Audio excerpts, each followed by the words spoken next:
انا بحب الرسم جدا ورسمت كذا نوع رسم. بدات بورتريه وبعدين مناظر طبيعيه، الحاجات اللي هي العاديه اي حد بيبدا بيها.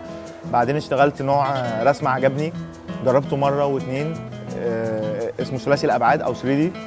بيعتمد على الظل والنور، لازم اكون دارس ظل ونور كويس عشان اقدر اظهر مجسم يبان كانه حقيقي. انا بفضل النوع ده من الرسم عشان كده اتميزت فيه. هو رسم ثلاثي الابعاد ملفت للنظر، نادر جدا في مصر. شفت رسومات كتير جدا، شفت شغل ناس اجانب، قلدت في الاول. بعدين اشتغلت على نفسي، خدت تكنيك معين للرسم، اخترت ادوات معينه للرسم. الفنان بيحتاج نوعين او يعني اسلوبين للرسم، يا اما بيرسم باقلام يا اما بفرشه.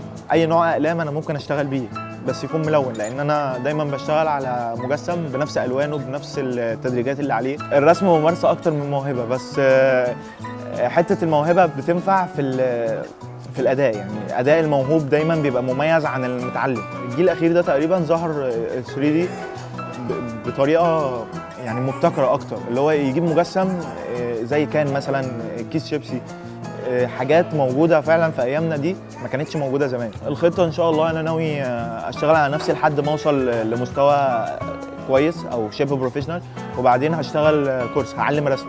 المفروض ان الرسم مش في يوم وليله. الرسم عشان تتعلم رسم وتبقى بروفيشنال لازم تقدر تستوعب ان الموضوع محتاج وقت، محتاج صبر، محتاج يكون عندك اراده.